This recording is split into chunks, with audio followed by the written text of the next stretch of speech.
저는 김복희입니다. 65살의 평범한 어머니입니다. 두 자녀를 키우며 살아온 제 인생을 돌아보면 참 많은 일들이 있었습니다. 제 첫째 아들 태수는 결혼을 하고 며느리와 함께 제 근처에 살고 있습니다. 듬직하고 책임감 강한 아이였던 태수가 어느새 한 가정의 가장이 되어 있네요. 가까이 살고 있어 자주 얼굴을 볼 수 있어 참 좋습니다. 둘째 딸 태희는 멀리 떨어진 도시에서 직장 생활을 하고 있습니다. 똑똑하고 야무진 우리 태희가 좋은 회사에 취직해 열심히 일하는 모습을 보면 대견하기 그지없습니다. 가끔 보고 싶어 전화하면 항상 엄마, 걱정하지 마세요. 잘 지내고 있어요. 라고 말하곤 합니다. 제 일상은 평범합니다. 아침에 일어나 간단히 운동을 하고 집안일을 합니다. 가끔 동네 친구들과 만나 이야기를 나누기도 하고 시장에 가서 장을 보기도 합니다. 태순애와 가까이 살다 보니 종종 함께 식사를 하곤 합니다. 아들 내외와 밥을 먹으며 이야기를 나누는 시간이 제겐 참 소중합니다.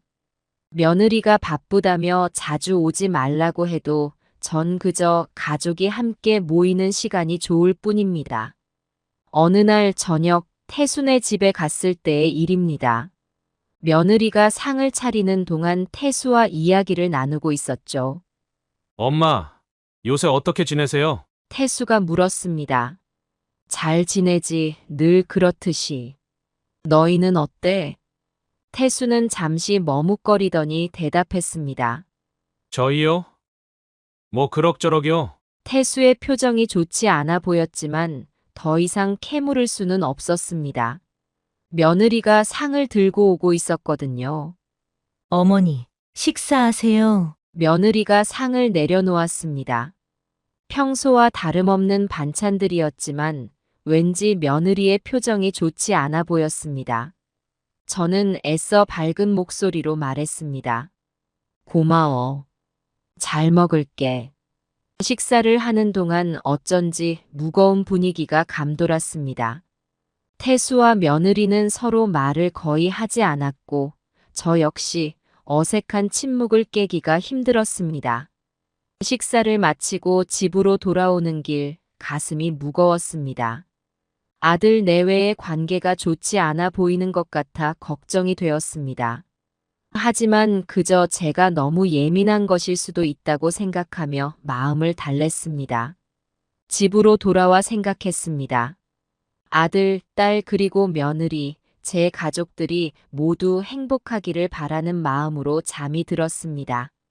어느 날 아침 커피를 마시며 햇살을 즐기고 있을 때 태희에게서 전화가 왔습니다. 평소와 달리 떨리는 목소리로 태희가 말했습니다. 엄마 회사에서 문제가 좀 생겼어요. 제가 실수를 했는데 어떻게 해야 할지 모르겠어요. 태희는 중요한 프로젝트 보고서에 잘못된 데이터를 넣어 제출했다고 설명했습니다. 저는 태희를 안심시키며 조언했습니다. 태희야, 너무 걱정하지 마. 실수는 누구나 할 수 있어. 솔직하게 사과하고 개선 방안을 제시해 보는 게 어떨까? 며칠 후 태희에게서 다시 전화가 왔습니다. 이번엔 목소리가 밝았습니다. 엄마, 저예요. 그때 일 잘 해결됐어요. 태희는 상사에게 솔직히 실수를 인정하고 사과했으며 수정된 보고서와 함께 실수 방지 체크리스트를 제출했다고 합니다. 상사가 태희의 성실함과 문제 해결 능력을 높이 평가했다는 얘기를 들으니 안도가 되었습니다. 엄마 조언 덕분이에요. 정말 감사해요. 태희의 말에 가슴이 뭉클해졌습니다. 여전히 제 말 한마디가 태희에게 힘이 된다는 사실이 기뻤습니다. 봄날의 따스한 햇살이 마당을 비추고 있었죠. 태희의 일이 잘 해결되어서일까요? 햇살이 더욱 밝아 보였습니다. 그날 저녁 태수가 퇴근하고 집에 들렀습니다. 아들의 얼굴을 보니 반가웠지만 한편으로는 며느리와의 관계가 걱정되기도 했습니다. 엄마, 저 왔어요. 태수가 현관문을 열고 들어섰습니다. 피곤해 보이는 얼굴이었지만 여전히 듬직한 모습이었죠. 어서 와. 저녁 먹었니? 아니요, 아직이에요. 회사에서 야근하다 왔어요. 저는 얼른 부엌으로 가 밥을 데우고 반찬을 꺼냈습니다. 태수는 씻고 나와 식탁에 앉았습니다. 오늘은 왜 이렇게 늦었어? 회사에서 새 프로젝트가 시작돼서요. 앞으로 당분간은 좀 바빠질 것 같아요. 태수의 말에 걱정이 되었지만 한편으로는 자랑스러웠습니다. 우리 아들이 회사에서 인정받고 있다는 뜻이니까요. 그래, 열심히 하는 건 좋지만 건강도 챙기고. 태수는 묵묵히 밥을 먹다가 물었습니다. 엄마, 혹시 태희한테 연락 왔어요? 응, 며칠 전에 전화 왔었어. 회사에서 좀 힘든 일이 있었나 봐. 태수의 얼굴에 걱정이 스쳤습니다. 그래요? 무슨 일인데요? 저는 태희의 이야기를 간단히 전해주었습니다. 태수는 고개를 끄덕이며 말했습니다. 그렇군요. 태희가 잘 해결했다니 다행이에요. 태수가 밥을 다 먹고 일어섰습니다. 엄마, 저 이제 가볼게요. 다음에 또 올게요. 그래, 조심히 가. 태수가 떠난 후 저는 설거지를 하며 생각에 잠겼습니다. 두 아이 모두 각자의 자리에서 열심히 살아가고 있구나. 그 모습을 보는 것만으로도 저는 행복했습니다. 하지만 한편으로는 태수와 며느리의 관계가 걱정되기도 했습니다. 앞으로 어떻게 될지 그저 좋은 일만 있기를 바랄 뿐이었습니다. 어느 화창한 봄날 오후, 저는 태수의 집을 방문했습니다. 평소처럼 반찬을 몇 가지 준비해 들고 갔죠. 태수와 며느리가 맞벌이를 하느라 바쁜 걸 알기에 조금이나마 도움이 되고 싶었습니다. 현관 앞에 서서 초인종을 누르자 며느리가 문을 열었습니다. 그 순간 며느리의 표정이 굳어지는 걸 보았습니다. 평소에도 그리 반갑게 맞아주지 않았지만 이날은 유독 싸늘해 보였습니다. 어머니, 왜 자주 오세요? 우리도 바빠서 신경 쓸 겨를이 없어요. 갑작스러운 말에 당황스러웠습니다. 가슴이 철렁 내려앉는 것 같았지만 애써 태어난 척 웃으며 대답했습니다. 그래, 내가 너무 자주 왔구나. 앞으로는 조심할게. 집 안으로 들어서며 태수를 찾았지만 보이지 않았습니다. 며느리는 제 시선을 느꼈는지 퉁명스럽게 말했습니다. 남편은 아직 회사에요. 곧 올 거예요. 거실에 앉아 며느리와 마주보고 있자니 어색한 침묵이 흘렀습니다. 저는 가져온 반찬을 꺼내며 말을 건넸습니다. 이거 너희가 좋아하는 김치찌개 재료야. 내일 점심에라도 해 먹으면 좋겠다. 하지만 며느리의 반응은 차가웠습니다. 됐어요. 제가 알아서 할 테니 신경 쓰지 마세요. 그 말에 가슴이 아팠지만 표정 관리를 하려 애썼습니다. 가족 간의 화목을 위해 참는 게 좋겠다고 생각했습니다. 잠시 후 태수가 퇴근하고 돌아왔습니다. 아들의 얼굴을 보니 반가웠지만 한편으로는 며느리와의 불편한 분위기 때문에 마음이 무거웠습니다. 엄마, 왔어요? 일찍 오셨네요. 태수가 인사를 건넸지만 그의 목소리에서도 피곤함이 묻어났습니다. 응, 너희 일찍 들어올까봐 일찍 왔지. 태수는 며느리를 힐끗 보더니 어색하게 웃었습니다. 아들도 아내의 태도가 마음에 걸리는 듯 했지만 뭐라 말하지는 않았습니다. 저녁 식사 시간 며느리는 거의 말을 하지 않았습니다. 태수와 저만 어색하게 대화를 이어갔죠. 평소 같았으면 며느리가 회사 이야기도 하고 주말 계획도 얘기했을 텐데 말입니다. 요새 회사는 어때? 많이 바쁘니? 제가 물었습니다. 네, 야근도 많고 좀 정신없어요. 태수가 대답했습니다. 며느리는 그저 묵묵히 밥을 먹고 있었습니다. 식사가 끝나고 설거지를 하려는데 며느리가 말했습니다. 제가 할게요. 어머니는 그냥 쉬세요. 처음에는 며느리가 배려해주는 줄 알고 고마웠습니다. 하지만 곧 그 말이 더 이상 우리 일에 간섭하지 말라는 의미라는 걸 깨달았습니다. 집을 나서며 태수가 저를 배웅했습니다. 현관문 앞에서 태수가 조용히 말했습니다. 엄마, 죄송해요. 요새 와이프가 회사 일 때문에 스트레스를 많이 받나 봐요. 괜찮아, 이해해. 너도 많이 힘들겠구나. 태수의 어깨를 토닥이며 말했지만 마음 한구석이 무거웠습니다. 그날 이후로 며느리의 태도는 더욱 나빠졌습니다.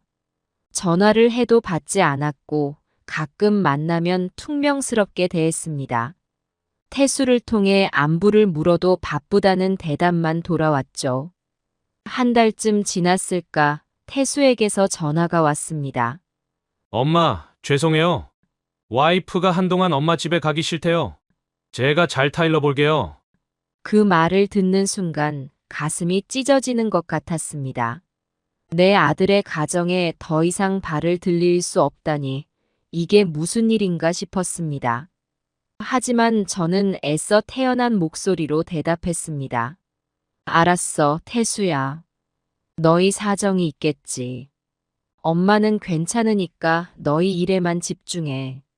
전화를 끊고 한동안 멍하니 앉아 있었습니다. 창밖으로 보이는 꽃나무가 예쁘게 피어 있었지만 제 마음은 꽃과는 정반대로 시들어가는 것 같았습니다. 그렇게 시간이 흘러갔고 저는 그저 태수와 며느리의 관계가 좋아지기만을 바라며 하루하루를 보냈습니다. 가끔 태수에게 전화가 오면 반가워 목소리가 떨렸지만 며느리 얘기는 꺼내지 않으려 했습니다. 동네 친구들과 만나면 손주 자랑하는 모습을 보며 부러워하기도 했습니다. 하지만 저는 그저 우리 애들은 아직 바빠서 라며 말을 얼버무렸죠. 어느 날 밤 문득 태수가 어렸을 적 모습이 떠올랐습니다. 양볼에 보조개를 깊게 패며 웃던 모습, 첫 월급을 받아와 저에게 선물하던 모습, 그 기억들을 떠올리며 눈물이 났습니다. 내가 뭘 잘못했을까? 며느리에게 더 잘해줬어야 했나?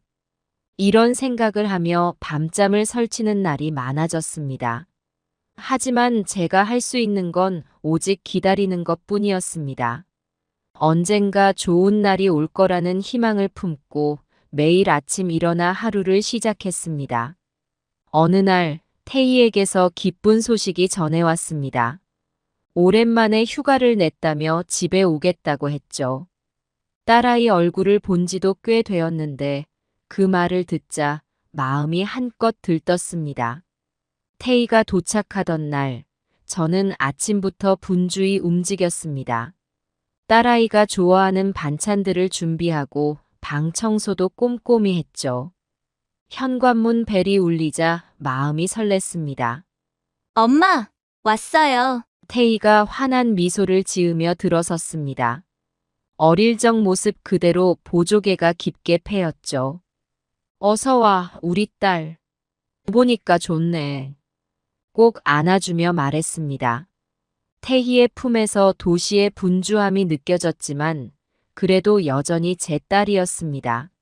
엄마, 내일 시장 좀 다녀올까요? 오랜만에 엄마랑 장 보고 싶어요. 태희의 제안에 저는 기쁘게 고개를 끄덕였습니다. 다음 날 아침, 우리는 함께 시장으로 향했습니다. 활기찬 시장 분위기에 태희도 저도 기분이 좋아졌습니다. 이런저런 이야기를 나누며 장을 보는데 갑자기 익숙한 목소리가 들렸습니다. 어머, 보키 씨, 오랜만이네. 돌아보니 동네 이웃인 김씨 아주머니였습니다. 안녕하세요, 김씨네. 어머, 이게 누구야? 태희 아니니? 서울 간 딸? 김씨 아주머니가 태희를 보며 반갑게 말을 걸었습니다. 네, 안녕하세요. 태희가 공손히 인사했습니다. 아이고, 태희 양. 너는 언제 시집 가니? 너희 어머니가 얼마나 손주 보고 싶어 하시겠어. 김씨 아주머니의 말에 태희의 표정이 순간 굳어졌습니다. 저도 당황스러웠지만 태희를 위해 나서서 말했습니다. 우리 태희는 지금 회사에서 열심히 일하고 있어요. 결혼은 천천히 해도 돼요.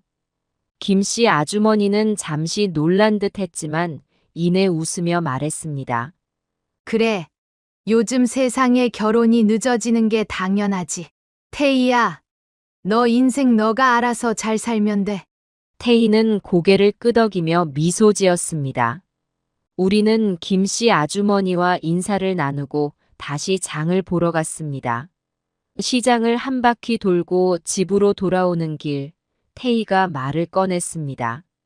엄마, 아까는 고마웠어요. 제 편 들어주셔서. 당연하지. 넌 지금 내 삶을 열심히 살고 있잖아. 엄마는 그 모습이 자랑스러워. 태희의 눈에 눈물이 고이는 듯 했습니다. 저는 딸의 어깨를 감싸 안으며 걸었습니다. 집에 도착해서 저녁 식사를 준비하며 태희가 조심스레 물었습니다. 엄마, 오빠랑 올케는 어때요? 잘 지내요? 순간 가슴이 철렁 내려앉았습니다. 태수와 며느리 이야기를 꺼내기가 조심스러웠지만 숨길 수는 없었습니다. 글쎄, 요즘 좀 힘든 것 같아. 며느리가 나를 별로 반기지 않더라고. 태희의 표정이 어두워졌습니다. 그래요? 제가 한번 올케랑 얘기해 볼까요? 아니야, 괜찮아. 시간이 지나면 나아지겠지. 태희는 무언가 말하려다 그만두는 듯 했습니다. 대신 제 손을 꼭 잡아주었죠. 그날 밤 태희와 오랜만에 같은 방에서 잠을 잤습니다. 어릴 적처럼 이야기를 나누다 잠이 들었죠. 딸아이의 숨소리를 들으며 문득 태수 생각이 났습니다. 두 아이 모두 건강하게 자라준 것만으로도 감사한데 왜 더 바라는 걸까 하는 생각이 들었습니다. 다음 날 태희는 다시 서울로 돌아갔습니다. 배웅하면서 마음 한구석이 아팠지만 한편으로는 딸아이가 자신의 길을 잘 가고 있다는 생각에 뿌듯했습니다. 집으로 돌아오는 길, 문득 태수에게 전화를 걸어봐야겠다는 생각이 들었습니다. 며느리와의 관계는 여전히 어색했지만 그래도 내 아들이니까요. 전화를 걸자 태수가 받았습니다.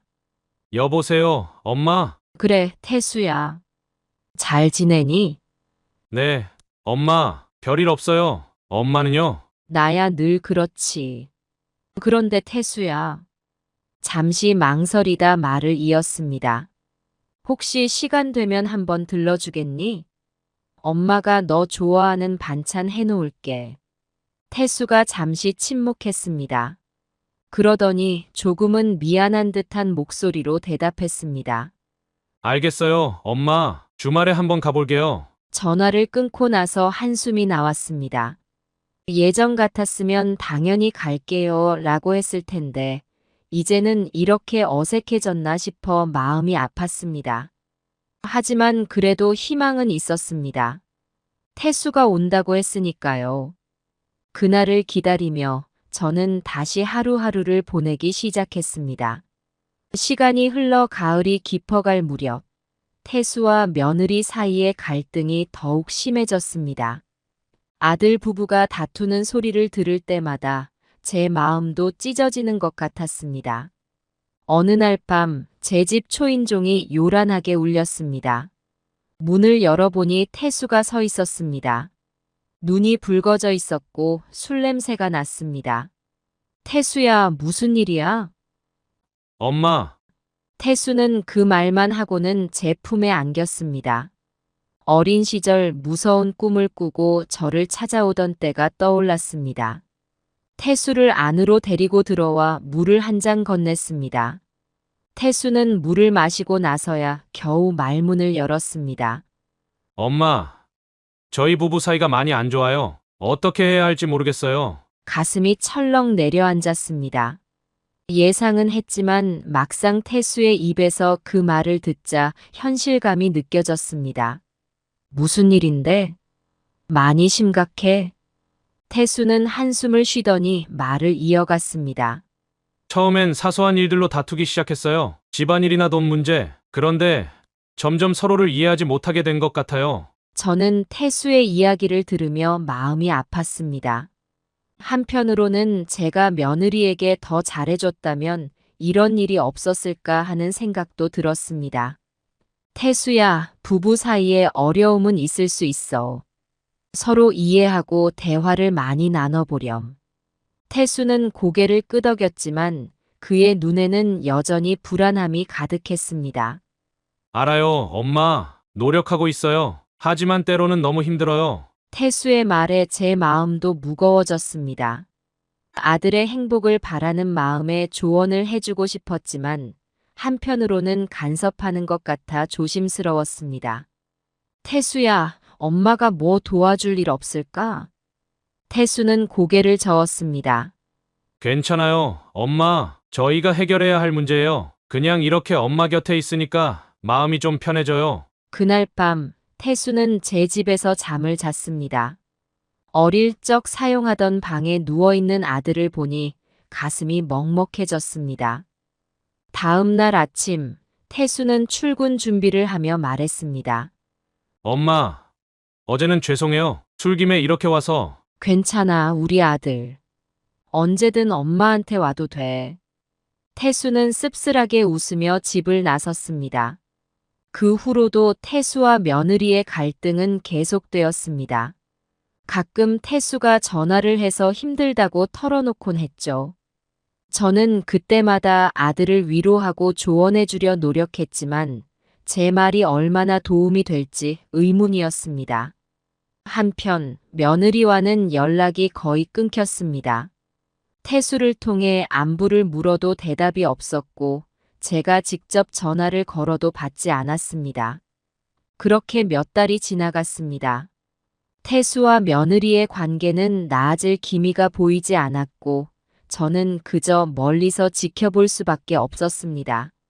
어느 날 태수에게서 또 전화가 왔습니다. 이번에는 목소리가 많이 지쳐 보였습니다. 엄마, 저 이혼을 생각하고 있어요. 그 말을 듣는 순간 온 세상이 무너지는 것 같았습니다. 하지만 저는 침착하게 대답했습니다. 태수야, 그건 너희 둘이 정말 심사숙고해서 내린 결정이니?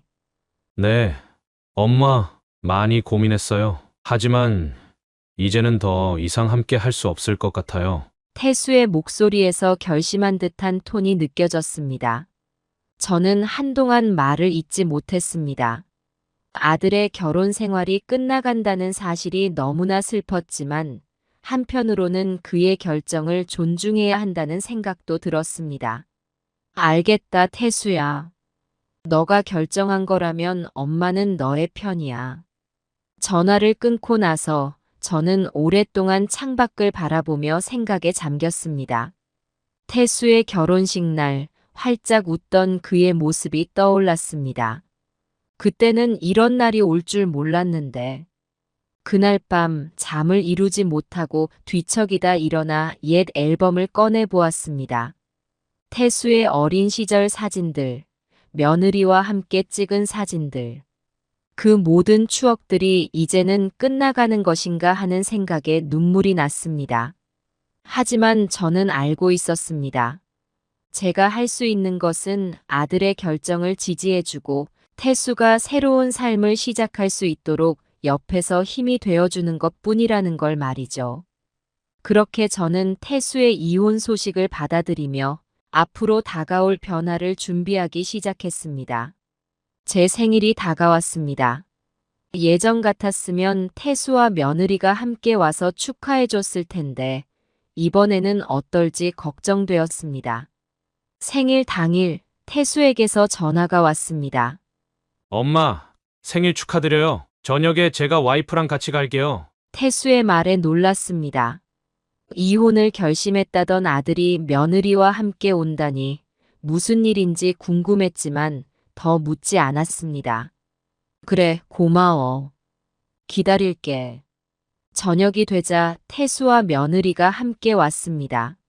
며느리의 표정은 여전히 불편해 보였지만 그래도 왔다는 것만으로도 감사했습니다. 어머니, 생신 축하드려요. 며느리가 어색하게 인사를 건넸습니다. 고마워, 와줘서 반가워. 식탁에 앉아 저녁을 먹기 시작했습니다. 분위기는 여전히 어색했지만 그래도 함께 있다는 것만으로도 좋았습니다. 식사를 마치고 태수가 선물을 건넸습니다. 예쁘게 포장된 상자였습니다. 엄마, 이거 저희가 준비한 선물이에요. 선물을 받으며 기뻤지만 한편으로는 걱정도 되었습니다. 며느리의 표정이 좋지 않아 보였거든요. 제가 선물을 열려는 순간 며느리가 갑자기 말했습니다. 뭐예요? 그렇게 비싼 선물을 사다 주고. 우리 살림도 빠듯한데. 태수의 얼굴이 굳어졌고 저는 당황스러웠습니다. 하지만 애써 웃으며 대답했습니다. 고마워, 태수야. 며느리도 고마워. 선물을 열어보니 예쁜 목걸이였습니다. 태수가 어색하게 웃으며 말했습니다. 엄마가 평소에 목걸이 좋아하시잖아요. 마음에 드셨으면 좋겠어요. 정말 예쁘다. 고마워. 며느리는 여전히 불편한 표정이었지만 저는 최대한 밝은 모습을 보이려 노력했습니다. 잠시 후 태수가 화장실에 간 사이 며느리와 단둘이 있게 되었습니다. 어색한 침묵이 흘렀고 저는 용기를 내어 말을 걸었습니다. 요즘 일은 어때? 많이 바쁘지? 며느리는 잠시 망설이더니 대답했습니다. 네, 바빠요. 어머니는 요새 어떠세요? 나야 늘 그렇지. 너희들 잘 지내나 걱정되고. 며느리의 표정이 순간 굳어졌습니다. 제가 뭔가 잘못 말한 걸까요? 그때 태수가 돌아왔고 며느리는 다시 입을 다물었습니다. 시간이 흘러 태수와 며느리가 돌아갈 시간이 되었습니다. 문 앞에서 배웅하는데 며느리가 갑자기 말했습니다. 어머니, 다음에 저희 집에 오실 때는 미리 연락 주세요. 갑자기 오시면 좀 곤란해요. 그 말에 가슴이 철렁 내려앉았습니다. 태수도 놀란 듯 며느리를 쳐다보았습니다. 알겠어. 미안해. 앞으로 조심할게.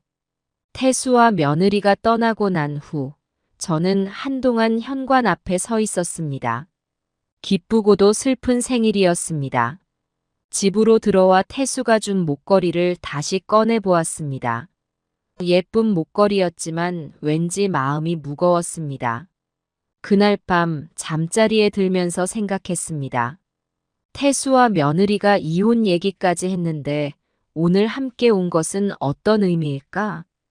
아직 희망이 있는 걸까? 아니면 마지막 예의를 지키는 것일까?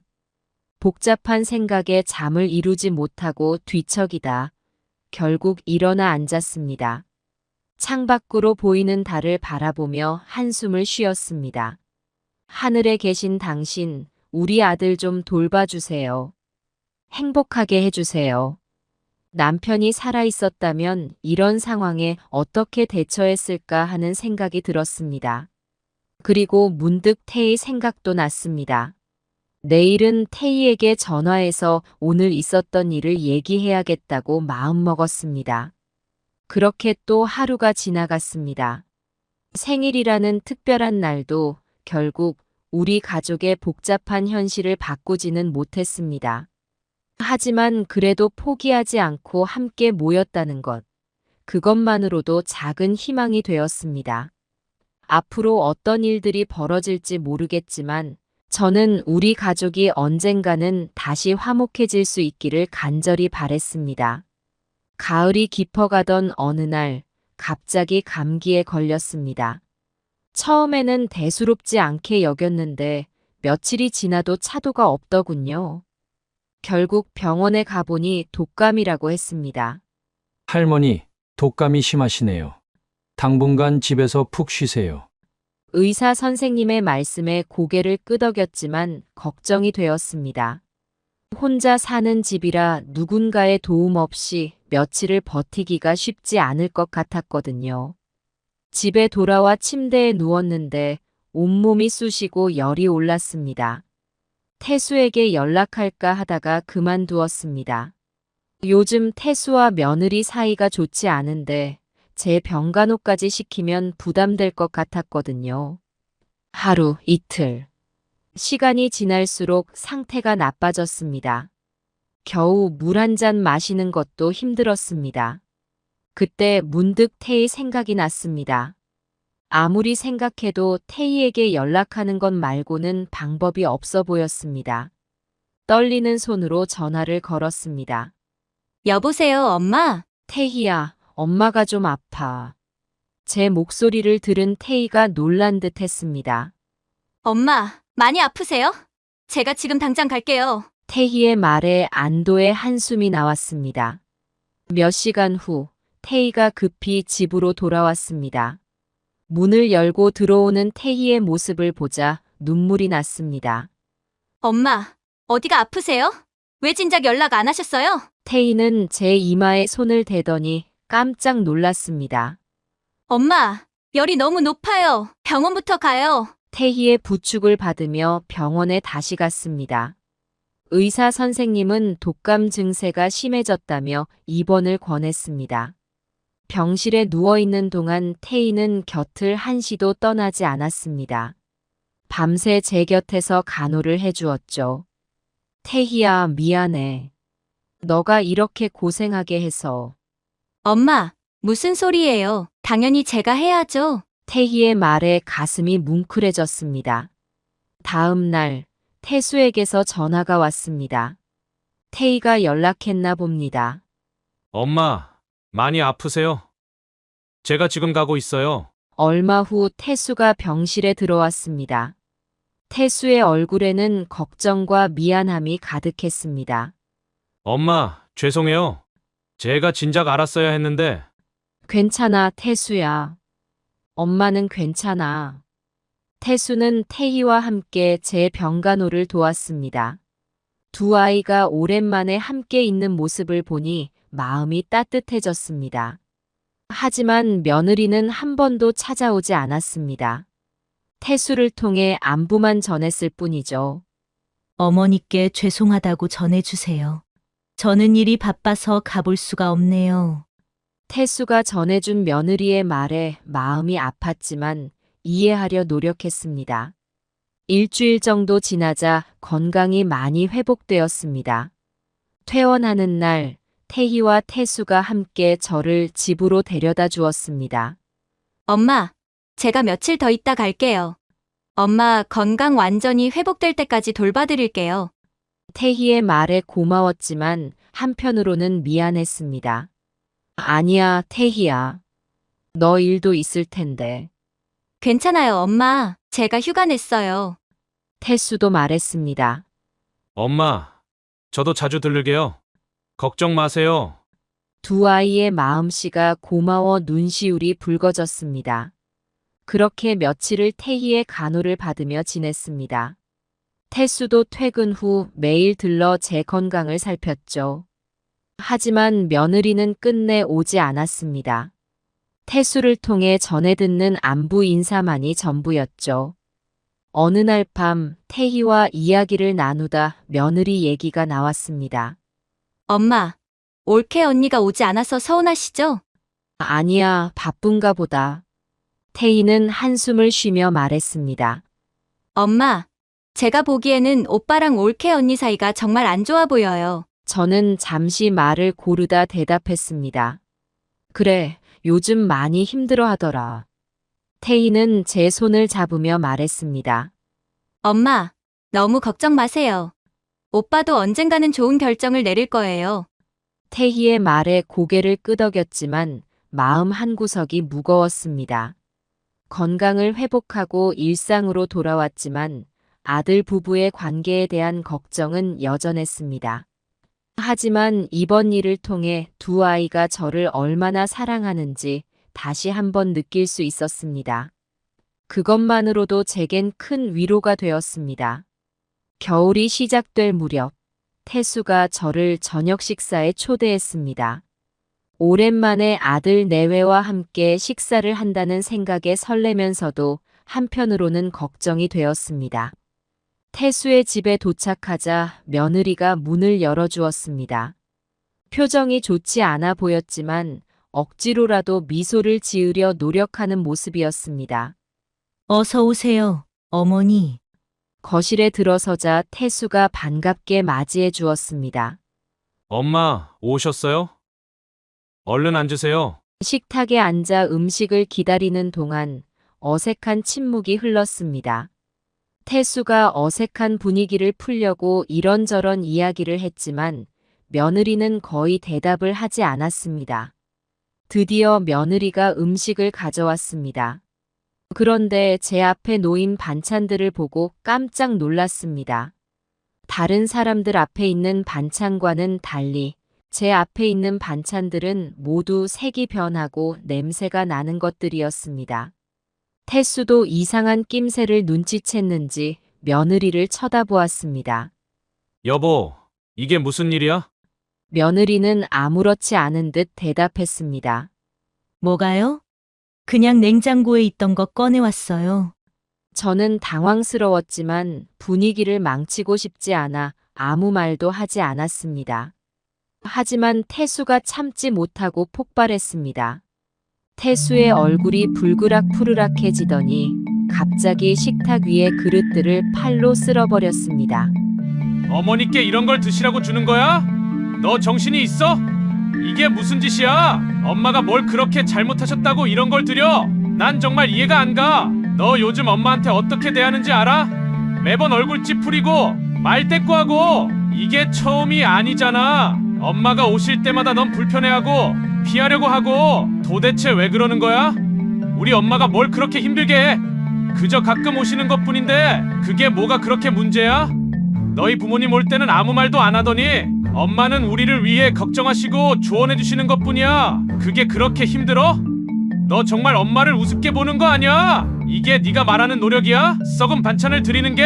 난 정말 너를 이해할 수가 없어. 엄마를 공경하는 마음이 조금이라도 있다면 이러지 않았을 거야. 넌 정말 예의라고는 찾아볼 수가 없어. 어디서 밥상을 뒤집어? 너 말 다 했어?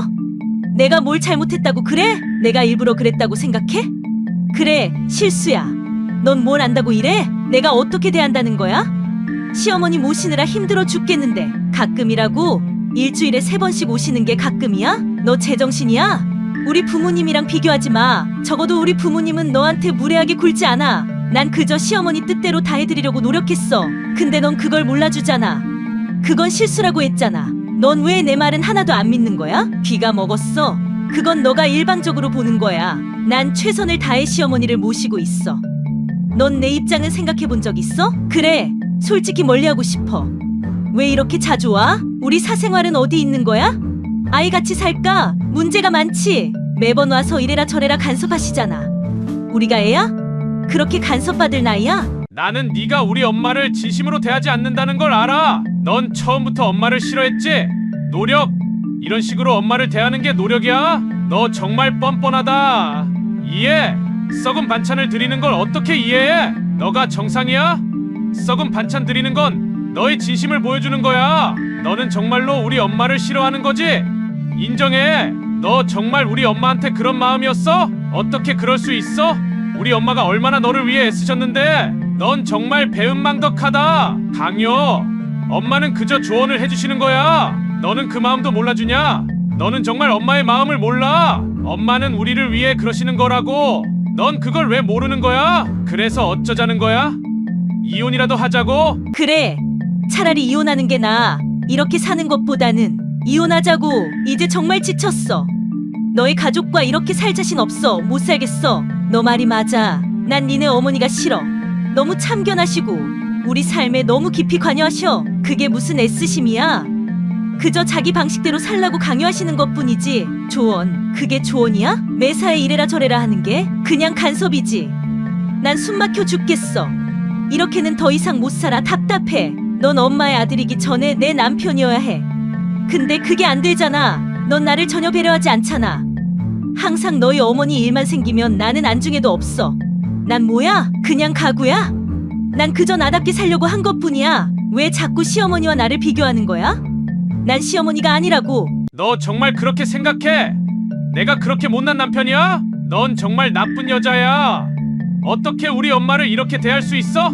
양심이 있어? 너야말로 이기적이고 배려 없는 아내야. 내가 언제 너를 배려하지 않았어? 넌 정말 뻔뻔하다. 그건 네가 엄마를 멀리하려고 해서 그래. 조금만 마음을 열면 될 텐데 넌 왜 그걸 모르는 거야? 뭐? 내가 눈을 감았다고? 너의 행동을 다 봤어. 엄마한테 불친절하게 구는 거. 넌 정말 악질이야. 비교가 아니라 기본적인 예의를 말하는 거야. 어른을 공경해야지. 넌 예의라곤 찾아볼 수 없어. 너 의견? 엄마를 멀리하자는 그런 의견 말이야? 그런 건 의견이 아니라 불효야. 우리 관계, 미래, 지금 그런 소리 할 자격이 있어? 이혼하자며. 넌 정말 뻔뻔하다. 그래, 이혼하고 싶어. 이렇게 서로 이해 못하면서 어떻게 살아? 이게 사는 거야? 넌 내게 예의를 지켰나? 내 의견은 들어본 적 있어? 한 번이라도 내 말을 귀담아 들은 적 있어? 그것뿐만이 아니야. 우리 관계, 우리의 미래에 대한 내 의견도. 넌 그런 건 듣고 싶지도 않지? 난 숨막혀 죽겠어. 이렇게는 더 이상 못 살아. 답답해. 이혼하자고. 나도 이제 지쳤어. 더 이상 너 같은 남자랑 살기 싫어. 그래, 이혼하자. 이제 정말 끝이야. 다시는 볼 생각하지 마. 난 이미 각오했어. 이제 와서 후회해도 소용없다고. 넌 정말 최악의 남편이었어. 난 네 곁에서 행복했던 적이 없어. 알아? 이제 와서 내 인생 망쳤다고 생각하니까 정말 화가 나. 좋아. 너가 그렇게 원한다면 이혼하자고. 나도 이제 지쳤어. 더 이상 너 같은 여자랑 살기 싫어. 농담. 내가 지금 농담할 기분으로 보여? 네가 원하는 대로 해주겠어. 이혼하자고. 좋아. 내일 당장 서류 준비할 테니까 각오해. 이제 와서 후회해도 소용없어. 너 같은 아내와 살았다는 게 내 인생 최대의 실수였어. 넌 처음부터 우리 가족을 받아들일 생각이 없었던 거지? 그래, 이제 다 끝났어. 너 좋은 대로 살아. 근데 기억해. 넌 평생 후회하게 될 거야. 이렇게 좋은 남편과 시댁을 버렸다는 걸. 넌 앞으로 이런 가족은 절대 못 만날 거야. 엄마 모시기 싫어서 이혼한다고? 정말 치사하다. 넌 정말 최악의 며느리였어. 이제 보니까 우리 엄마 말씀이 다 맞았어. 이혼해. 끝내. 순간 모든 것이 정지된 듯 했습니다. 저는 그 자리에 얼어붙은 채 두 사람을 바라보았습니다. 태수와 며느리는 서로를 노려보다가 며느리가 먼저 방으로 들어가 버렸습니다. 태수는 한동안 그 자리에 서 있다가 제게 고개를 숙였습니다. 엄마, 죄송해요. 이런 모습 보여드려서. 저는 아무 말도 할 수 없었습니다. 그저 아들의 어깨를 토닥여줄 뿐이었습니다. 집으로 돌아오는 길, 머릿속이 복잡했습니다. 오늘 있었던 일들이 계속 떠올랐습니다. 며느리가 제게 썩은 반찬을 내온 것, 태수가 분노해서 밥상을 엎은 것, 그리고 이혼 이야기까지. 집에 도착해서도 한동안 멍하니 앉아 있었습니다. 이제 우리 가족은 어떻게 되는 걸까? 태수와 며느리는 정말 이혼을 하게 되는 걸까? 그날 밤 잠을 이루지 못하고 뒤척이다 결국 일어나 앉았습니다. 창밖으로 보이는 달을 바라보며 한숨을 내쉬었습니다. 하늘에 계신 당신, 우리 아들 좀 돌봐주세요. 제발 좋은 방법이 있게 해주세요. 하지만 마음 한구석에서는 이미 돌이킬 수 없는 상황이 되어버린 것 같다는 생각이 들었습니다. 그리고 그 모든 일의 시작이 저 때문은 아니었을까 하는 죄책감이 밀려왔습니다. 다음 날 아침, 태수에게서 전화가 왔습니다. 엄마, 어제는 정말 죄송해요. 엄마 앞에서 그런 모습을 보여드려서. 괜찮아, 태수야. 엄마는 괜찮아. 태수의 목소리가 떨리는 것 같았습니다. 엄마, 저희 이혼하기로 했어요. 그 말을 듣는 순간 가슴이 철렁 내려앉았습니다. 하지만 저는 최대한 침착하게 대답했습니다. 그래, 충분히 생각하고 결정한 거니? 네, 엄마, 이제는 정말 더 이상 함께 살 수 없을 것 같아요. 전화를 끊고 나서 저는 한동안 멍하니 앉아 있었습니다. 제 아들의 결혼 생활이 끝나간다는 사실이 너무나 슬펐습니다. 그리고 어제 일이 결정적인 계기가 되었다는 생각에 죄책감이 밀려왔습니다. 태수와 며느리의 이혼 소식이 알려진 지 며칠 후 태수가 제 집을 찾아왔습니다. 피곤해 보이는 얼굴이었지만 어딘가 홀가분해 보이기도 했습니다. 엄마, 저예요. 태수를 안으로 들였습니다. 따뜻한 차를 내오며 조심스레 물었습니다. 어떻게 지내니? 태수는 한숨을 쉬더니 대답했습니다. 그냥 그래요. 이혼 절차를 밟고 있어요. 가슴이 아팠지만 애써 태연한 척 했습니다. 그래. 너희가 결정한 거니까 엄마는 존중할게. 잠시 침묵이 흘렀습니다. 그때 태수가 조심스레 입을 열었습니다. 엄마 때문에 이렇게 된 거 아니니까 엄마가 미안해 하지 마세요. 순간 가슴이 철렁 내려앉았습니다. 제가 가장 두려워하던 말이었습니다. 태수야. 말을 잇지 못하고 있는데 태수가 계속 말했습니다. 아니에요, 엄마. 이건 엄마 잘못이 아니에요. 저희는 이미 오래전부터 문제가 있었어요. 이혼할 만했어요. 태수의 말에 안도의 한숨이 나왔습니다. 하지만 한편으로는 아들의 결혼 생활이 이렇게 끝난다는 사실이 너무나 슬펐습니다. 엄마가 너희 사이에 더 신경 썼어야 했는데. 태수가 고개를 저었습니다. 아니에요, 엄마. 엄마는 항상 최선을 다하셨어요. 이건 저희 문제였고 저희가 해결하지 못한 거예요. 태수의 말에 눈물이 났습니다. 아들이 이렇게 성숙해진 모습을 보니 뿌듯하면서도 안타까웠습니다. 그래도 엄마 앞에서 그런 모습을 보여드려서 정말 죄송해요. 밥상을 얻고 태수의 말에 저는 고개를 저었습니다. 괜찮아, 태수야. 그건 내 잘못이 아니야. 며느리가 그렇게 한 것도 이해해. 모두가 힘든 시간을 보내고 있었던 거지. 태수는 잠시 생각에 잠기더니 말했습니다. 엄마, 저는 이제 새로운 시작을 하려고 해요. 회사도 옮기고 새 집도 얻으려고요. 그래, 좋은 생각이야. 새 출발을 하는 게 좋을 거야. 태수와 이야기를 나누다 보니 점점 마음이 가벼워지는 것 같았습니다. 아들이 이혼을 결정했지만 그래도 앞으로의 삶을 긍정적으로 바라보고 있다는 게 다행이었습니다. 엄마, 앞으로 자주 들를게요. 엄마, 많이 걱정 끼쳐드려서 죄송해요. 괜찮아, 태수야. 넌 항상 엄마의 자랑스러운 아들이야. 태수가 떠난 후 저는 오랫동안 창밖을 바라보며 생각에 잠겼습니다. 태수의 결혼 생활이 끝났다는 사실이 여전히 마음 아팠지만 한편으로는 이제 아들이 새로운 삶을 시작할 수 있다는 생각에 위안을 얻었습니다. 그날 밤 태희에게 전화를 걸었습니다. 태희야, 오빠 소식 들었니? 네, 엄마. 오빠한테 연락받았어요. 많이 걱정되네요. 그래. 엄마도 걱정이다. 하지만 오빠가 생각보다 괜찮아 보이더라. 태희와 이야기를 나누며 우리 가족이 이 어려움을 함께 극복해 나갈 수 있을 거라는 희망이 생겼습니다. 엄마, 제가 이번 주말에 집에 갈게요. 오빠도 불러서 같이 시간 보내요. 태희의 제안에 마음이 따뜻해졌습니다. 그래, 좋은 생각이구나. 엄마가 맛있는 거 해줄게. 전화를 끊고 나니 남편 생각이 났어요. 여보, 우리 태수 잘 될 거예요. 지켜봐 주세요. 그렇게 중얼거리며 저는 앞으로 다가올 변화를 준비하기 시작했습니다. 태수의 새 출발을 응원하고 우리 가족이 더 돈독해질 수 있기를 바라면서 말이죠. 몇 달이 지나고 봄이 다시 찾아왔습니다. 태수의 이혼 절차가 모두 끝나고 그는 새로운 삶을 시작하고 있었습니다. 어느 날 태수가 제 집을 찾아왔습니다. 오랜만에 보는 아들의 얼굴에는 활기가 돌아와 있었습니다. 엄마, 저예요. 오랜만이죠? 어서 와, 태수야. 잘 지냈니? 태수는 환하게 웃으며 대답했습니다. 네, 엄마. 요즘 많이 좋아졌어요. 새 회사도 잘 다니고 있고 새 집도 구했어요. 태수의 모습을 보니 안도감이 밀려왔습니다.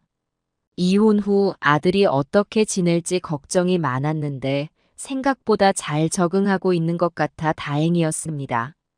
다행이구나. 엄마가 얼마나 걱정했는지 몰라. 태수는 미안한 듯 고개를 숙였습니다. 죄송해요, 엄마. 많이 걱정 끼쳐드려서. 아니야, 태수야. 너가 잘 지내는 모습을 보니 엄마는 그걸로 충분해. 우리는 오랜만에 편안한 분위기 속에서 이야기를 나눴습니다. 태수는 새 직장에서의 일들, 새로 구한 집 이야기를 즐겁게 들려주었습니다. 그때 태희에게서 전화가 왔습니다. 엄마, 저예요. 이번 주말에 시간 되세요? 그래, 왜 그러니? 제가 집에 가려고요. 오빠도 같이 오라고 할게요. 태희의 말에 기분이 좋아졌습니다. 오랜만에 두 아이와 함께 시간을 보낼 수 있다는 생각에 설레었습니다. 그래, 좋지. 엄마가 맛있는 거 해줄게. 전화를 끊고 태수에게 말했습니다. 태희가 이번 주말에 온대. 너도 같이 오지 그래? 태수는 잠시 망설이더니 고개를 끄덕였습니다. 그래요, 엄마. 오랜만에 태희도 보고 싶네요. 주말이 되자 태수와 태희가 함께 왔습니다. 오랜만에 새 식구가 모이니 집안에 활기가 돌았습니다. 저는 아이들이 좋아하는 음식을 준비했고 우리는 오랜만에 함께 식사를 했습니다. 식탁에 둘러앉아 이야기를 나누는 모습이 예전 같아 보여 가슴이 뭉클해졌습니다. 엄마, 정말 맛있어요. 오랜만에 엄마 음식을 먹으니까 너무 좋아요. 태희가 말했습니다. 그래, 고마워. 너희가 맛있게 먹어주니 엄마가 더 기쁘다. 식사를 마치고 거실에 앉아 이야기를 나누는데 태수가 조심스레 입을 열었습니다. 엄마, 태희야. 사실 내가 할 말이 있어. 우리는 태수를 바라보았습니다. 나 다시 시작해보려고 해. 한 여자를 만나고 있어. 순간 놀라 말을 잇지 못했습니다. 하지만 곧 태수의 얼굴에 피어난 행복한 미소를 보고 안도했습니다. 정말? 오빠, 축하해. 태희가 먼저 축하를 건넸습니다. 그래, 태수야. 정말 좋은 소식이구나. 저도 덧붙였습니다. 태수는 쑥스러운 듯 웃으며 말을 이어갔습니다. 아직 초반이라 조심스럽지만 좋은 사람인 것 같아요. 다음에 기회가 되면 엄마께 소개해드릴게요. 그 말을 듣는 순간 가슴 한편이 따뜻해졌습니다. 아들이 새로운 인연을 만나 다시 행복해질 수 있다는 희망이 생겼기 때문입니다. 그래, 좋은 사람이길 바란다. 엄마는 너가 행복하면 그걸로 충분해. 그렇게 우리 가족은 오랜만에 웃음꽃을 피우며 즐거운 시간을 보냈습니다. 이혼이라는 어려움을 겪었지만 그 과정을 통해 우리 가족이 더욱 돈독해진 것 같았습니다. 밤이 깊어 아이들이 돌아갈 시간이 되었습니다. 문 앞에서 배웅하며 저는 두 아이를 꼭 안아주었습니다. 조심히 가. 다음에 또 같이 보자. 아이들이 떠나고 집으로 돌아와 창밖을 바라보았습니다. 봄밤의 따뜻한 공기가 느껴졌습니다. 여보, 보고 계세요? 우리 아이들이 이제 다시 행복해질 것 같아요. 남편에게 말하듯 중얼거렸습니다. 이제 저는 평온한 마음으로 가족들과의 시간을 소중히 여기며 살아갑니다. 힘든 시기도 있었지만 그 모든 것을 이겨내고 우리 가족은 더 강해졌습니다. 앞으로 어떤 일들이 기다리고 있을지 모르지만 우리 가족이 함께라면 무엇이든 이겨낼 수 있을 거라 믿습니다. 태수의 이혼 후 우리 가족은 예전과는 다른 모습으로 변화했습니다. 하지만 이 변화가 꼭 나쁜 것만은 아니었습니다. 태수는 이제 새로운 삶을 시작하고 있고 태희는 자신의 일에 더욱 열중하고 있습니다. 저 역시 아이들을 걱정하면서도 그들의 선택을 존중하는 법을 배웠습니다. 앞으로 우리 가족에게 어떤 일이 일어날지 모르지만 서로를 이해하고 지지하며 각자의 길을 걸어갈 것입니다. 안녕하세요. 제 이름은 김선자입니다. 올해 72세예요. 제 인생이 이렇게 될 줄은 정말 몰랐습니다. 젊었을 때는 꿈도 많고 행복했는데 지금은 매일 아침 눈을 뜨는 게 두렵습니다. 아들 지태와 며느리와 함께 살고 있어요. 딸 지희는 미국에 살고 있어서 자주 못 봐요. 어릴 적 저는 꿈 많은 소녀였어요. 선생님이 되고 싶었죠. 아이들을 가르치는 게 제 꿈이었어요. 저희 마을에 처음 들어온 젊은 여선생님을 보고 반해버렸거든요. 그 선생님은 항상 밝은 미소로 우리를 대해주셨고 어려운 걸 쉽게 설명해 주셨어요. 저도 그 선생님처럼 되고 싶었죠. 하지만 집안 형편이 어려워 고등학교를 졸업하자마자 일을 시작해야 했어요. 부모님의 빚을 갚아야 했거든요. 작은 공장에서 일하면서 밤에는 야간 대학을 다녔죠. 낮에는 재봉틀을 돌리고 밤에는 책을 펼쳤어요. 힘들었지만 꿈을 포기하고 싶지 않았거든요. 그때 만난 사람이 제 남편이에요. 같은 야간 대학에 다니던 그 사람, 처음 봤을 때부터 마음에 들더라고요. 성실하고 착했어요. 저를 항상 배려해주고 제 꿈을 응원해줬죠. 선자야, 넌 꼭 선생님이 될 거야. 내가 도와줄게. 그의 말에 저는 용기를 얻었어요. 우리는 서로 사랑하며 결혼했고 아들 지태와 딸 지희를 낳았어요. 결혼하고 나서도 공부를 계속했어요. 남편이 아이들을 봐주겠다고 했거든요. 그렇게 어렵게 교대에 들어갔다가 졸업하고 선생님이 됐어요. 남편은 열심히 일했고 저도 아이들을 키우면서 학교에서 일했어요. 힘들었지만 행복했어요. 서로를 의지하며 살았거든요. 아이들이 자라는 모습을 보는 것도 큰 기쁨이었죠. 지태는 아빠를 닮아 듬직했고 지희는 똑똑하고 야무졌어요. 시간이 흘러 저는 정년 퇴직하고 강의하러 다녔어요. 아직 일을 쉬고 싶지 않았거든요. 그런데 5년 전 남편이 갑자기 세상을 떠났어요. 심장마비였어요. 그날 아침만 해도 평소와 다름없었는데 퇴근 후 쓰러졌다는 연락을 받고 병원에 달려갔을 때는 이미 늦었어요. 그때부터 제 삶이 달라졌어요. 혼자 남겨진 것 같은 느낌, 그 외로움이 얼마나 컸는지 몰라요. 40년을 함께 산 사람이 갑자기 사라졌으니 매일 밤 울면서 잠들었어요. 아침에 일어나면 남편이 옆에 없다는 걸 깨닫고 또 울었고요. 다행히 아들 지태가 있어서 위로가 됐죠. 지태는 효자예요. 남편이 떠나고 나서 저와 살겠다고 했어요. 처음엔 거절했어요. 새 신랑 새 색시가 시어머니와 살면 힘들 거라고 생각했거든요. 하지만 지태와 며느리가 간곡히 부탁해서 결국 함께 살게 됐죠. 어머니, 저희가 잘 모실게요. 걱정 마세요. 며느리의 그 말에 얼마나 감동했는지 몰라요. 처음엔 정말 좋았어요. 며느리도 잘해주고 집안일도 도와주고 손주도 없어 편했죠. 결혼할 때 아들 내외가 자식은 안 낳기로 약속했대요. 처음엔 서운했지만 그들의 선택을 존중해 주기로 했어요. 처음 2년 정도는 정말 좋았어요. 새 신랑 새 색시의 모습이 보기 좋았죠. 며느리는 저를 친어머니처럼 대해주었고 아들도 항상 제 건강을 걱정했어요. 어머니 잘 주무셨어요? 아침마다 물어보는 아들의 목소리에 하루를 시작하는 게 즐거웠죠. 며느리는 제가 좋아하는 음식을 기억해 두었다가 자주 해주곤 했어요. 그럴 때마다 제 마음은 따뜻해졌죠. 주말이면 함께 시장도 가고 가끔 외식도 했어요.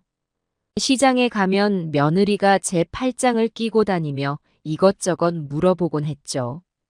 어머니, 이 채소가 더 신선해 보이는데 어떠세요?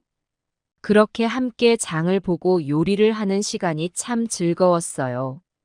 외식을 할 때면 아들이 항상 제가 좋아하는 자리에 앉혀주곤 했죠. 정말 행복한 시간이었어요. 특히 기억에 남는 건 제 생일 때예요. 아들과 며느리가 깜짝 파티를 준비해줬어요. 그날 아침 평소와 다름없이 일어났는데 거실에 예쁜 꽃다발이 놓여 있더라고요. 놀라서 나가보니 아들과 며느리가 활짝 웃으며 서 있었죠. 어머니 생신 축하드려요. 생신 축하드려요. 두 사람이 함께 외치는 소리에 저는 깜짝 놀랐어요. 케이크에 촛불을 켜고 손수 만든 요리로 상을 차렸더라고요. 며느리가 정성스레 준비한 미역국, 아들이 직접 구운 갈비. 정말 맛있는 음식들이었죠. 그 중에서도 며느리가 준비한 미역국은 정말 맛있었어요. 어찌나 맛있던지 지금도 그 맛이 생생해요. 어머니, 오래오래 건강하세요. 저희가 잘 모실게요. 며느리의 그 말에 저는 눈물이 났어요. 돌아가신 남편 생각도 나고 멀리 있는 딸 생각도 나고 그래도 이렇게 가족들과 함께 있다는 게 얼마나 감사한지 모르겠더라고요. 아들이 제 손을 잡고 어머니, 우리가 있잖아요. 걱정 마세요. 라고 말해줬을 때 정말 행복했어요. 하지만 서서히 변화가 찾아왔어요. 아들 지태는 화물기사 일을 시작했어요. 처음엔 가까운 거리만 다녔는데 점점 장거리 운전을 하게 됐죠. 아들이 말하길 장거리 운전이 수입이 더 좋다고 하더라고요. 하지만 그만큼 집에 있는 시간이 줄어들었어요. 처음에는 괜찮았어요. 아들이 열심히 일하는 모습이 대견했거든요. 어머니, 제가 열심히 일해서 어머니 편하게 해드릴게요. 라는 아들의 말에 가슴이 뭉클했죠. 하지만 점점 아들의 빈자리가 크게 느껴졌어요. 특히 식사 시간이 썰렁해졌죠. 아들이 없는 식탁에서 며느리와 단둘이 밥을 먹는 게 어색했어요. 전에는 아들이 재미있는 이야기로 식탁을 웃음바다로 만들곤 했는데 이제는 그저 조용히 밥만 먹게 되었어요. 가끔 며느리와 눈이 마주치면 어색한 미소만 지었죠. 점점 대화가 줄어들었어요. 며느리는 결혼 3년 차에 다니던 회사를 그만뒀어요. 어느 날 저녁 아들이 집에 돌아와서는 며느리에게 말했죠. 여보, 이제 그만 일하고 집에서 편하게 쉬어. 내가 벌어올 테니까. 아들의 말에 며느리는 잠시 망설이는 듯 했지만 결국 동의했어요. 처음엔 좋아하는 것 같더니 시간이 지날수록 며느리의 표정이 어두워졌어요. 집에만 있다 보니 무료해하는 것 같았죠. 처음 한 달 정도는 열심히 집안일을 하고 새로운 요리도 배우며 시간을 보냈어요. 하지만 점차 텔레비전 앞에 앉아 있는 시간이 늘어갔죠. 가끔 며느리의 한숨 소리가 들렸어요. 제가 무슨 일 있냐고 물어보면 아니에요, 어머니. 괜찮아요. 라고만 대답했죠. 하지만 며느리의 눈빛에서 뭔가 불만족스러운 게 보였어요. 저도 뭔가 해주고 싶었지만 어떻게 해야 할지 몰랐어요. 점점 며느리와 저 사이에도 거리가 생기는 것 같았어요. 전에는 함께 주방에서 요리를 하며 이야기를 나누곤 했는데 이제는 각자 할 일만 하고 말았죠. 대화도 줄어들고 함께 보내는 시간도 줄어들었어요. 그렇게 우리 가족의 분위기가 조금씩 변해갔어요. 그때부터였을까요? 며느리의 짜증이 늘어갔어요. 처음엔 눈치채지 못했어요. 그저 일을 그만두어서 적응 중인가 보다 했죠. 하지만 시간이 지날수록 며느리의 말투가 거칠어졌어요. 어머니, 제가 다 할 테니까 가만히 계세요. 어머니, 그냥 TV나 보세요. 제가 알아서 할게요. 이런 말들이 점점 늘어갔어요. 처음엔 며느리가 저를 배려해 주는 줄 알았어요. 하지만 점점 그 말 속에 가시가 돋아 있다는 걸 느꼈어요. 제가 뭘 하려고 하면 못마땅해 하는 것 같았어요. 한 번은 제가 설거지를 하려고 했어요. 그랬더니 며느리가 그릇을 확 뺏어 가더라고요. 어머니, 그냥 두세요. 제가 할게요. 그 말투가 얼마나 차가웠는지. 저는 그 자리에 그대로 굳어버렸어요. 며느리의 목소리에서 느껴지는 냉랭함이 가슴을 찔렀죠. 그 순간 머릿속이 하얘지면서 온갖 생각이 스쳐 지나갔어요. 내가 뭘 잘못했나 하는 생각이 들더라고요. 혹시 무심코 한 말이 며느리의 마음을 상하게 했나? 아니면 내가 너무 간섭을 했나? 이런 생각들로 마음이 무거워졌어요.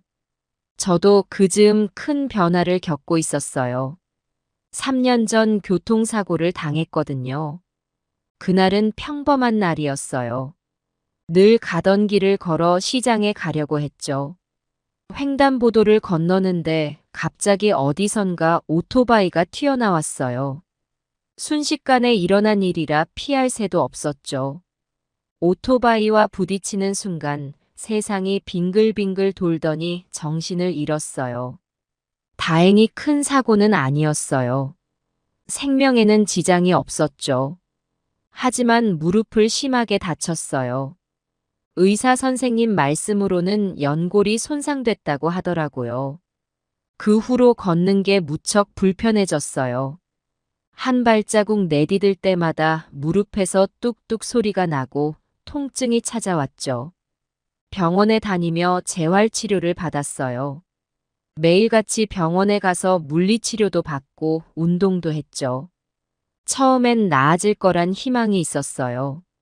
하지만 시간이 지나도 예전같이 되지 않았어요. 의사 선생님은 나이가 있으시다 보니 회복이 더딥니다. 라고 하셨죠. 그 말을 들을 때마다 마음이 무거워졌어요. 계단을 오르내리기가 정말 힘들어졌어요. 예전에는 뛰어다니듯 오르내렸는데 이제는 한 계단 한 계단 조심스럽게 올라가야 했죠. 오래 서 있는 것도 무척 힘들었어요. 장을 보러 가도 금방 다리가 아파와서 자주 쉬어야 했죠. 이런 상황이다 보니 강의하는 것도 그만둘 수밖에 없었어요. 제 몸으로 서서 일하는 것은 불가능했거든요. 그 이후에는 집에 있는 시간이 많아졌어요. 처음엔 좋았어요. 그동안 하지 못했던 것들을 할 수 있을 거라고 생각했거든요. 평생 일만 하다가 처음으로 여유를 가질 수 있다고 생각하니 설레기도 했죠. 하지만 시간이 지날수록 무료해졌어요. 처음 한 달은 정말 좋았어요. 밀린 드라마도 보고 읽고 싶었던 책도 읽었죠. 하지만 점점 그것도 지루해지기 시작했어요. 하루가 너무 길게 느껴졌죠. 아침에 일어나서 저녁에 잠들 때까지 시간을 어떻게 보내야 할지 몰라 괴로웠어요. 며느리와 둘이 있는 시간이 늘어났어요. 처음엔 서로 이야기도 많이 했어요. 며느리의 젊은 시절 이야기를 들으며 저도 제 청춘 시절을 떠올리곤 했죠. 며느리가 대학 시절 겪었던 재미있는 일들, 첫 직장에서의 에피소드 등을 들으며 웃기도 했어요. 저도 제 경험담을 들려주었죠. 결혼 초기에 겪었던 시행착오, 아들을 키우면서 있었던 일들. 그렇게 이야기를 나누며 서로를 이해하는 시간을 가졌어요. 하지만 점점 대화가 줄어들었어요. 처음엔 하루에 몇 시간씩 이야기를 나눴는데 나중엔 하루에 몇 마디 나누는 게 전부였죠. 며느리는 스마트폰만 보다가 한숨을 쉬곤 했어요. 가끔 제가 말을 걸어도 네 라는 짧은 대답만 돌아왔죠. 저도 무릎 통증 때문에 짜증이 늘어갔어요. 아픈 다리를 주무르며 끙끙 앓는 날이 많아졌죠. 서로 눈치만 보는 날들이 이어졌어요. 며느리는 제가 있으면 뭔가 불편한 듯한 표정을 지었고 저도 며느리 앞에서 조심스러워졌어요. 예전처럼 편하게 대화를 나누지 못하고 그저 필요한 말만 주고받는 사이가 되어버렸죠. 그러던 어느 날 처음으로 찬밥을 받았어요. 아들이 3일 출장을 간 날이었어요. 아침부터 며느리의 표정이 좋지 않았어요. 평소보다 더 말수가 적었죠. 점심시간이 되어 부엌으로 갔는데 며느리가 제게 말했어요. 어머니, 오늘은 제가 좀 피곤해서요. 밥 데워 드시면 안 될까요? 며느리의 말에 저는 괜찮다고 했어요. 그 순간에는 별 생각 없이 대답했죠. 하지만 찬밥을 먹으며 뭔가 이상한 느낌이 들었어요. 그때는 오늘 하루쯤이야 라고 생각했어요. 하지만 그게 시작이었다는 걸 그때는 몰랐죠. 이후로 제 일상이 완전히 바뀌게 될 거라고는 상상도 못했어요. 그 후로 아들이 출장을 가면 늘 찬밥이었어요. 처음엔 가끔이었는데 점점 자주 그랬어요. 며느리는 자기 밥은 따뜻하게 데워 먹으면서 저에겐 찬밥을 주더라고요. 어머니, 찬밥이 건강에 더 좋대요. 인터넷에서 봤어요. 그렇게 말하곤 했어요. 제가 뭐라고 하면 어머님은 옛날 분이라 몰라요. 라고 했죠. 저도 처음엔 그런가 보다 했어요. 하지만 점점 이상해지더라고요. 한 번은 제가 물어봤어요. 찬밥이 건강에 좋다면 너도 찬밥을 먹어야 하지 않니? 그랬더니 며느리가 대답했어요.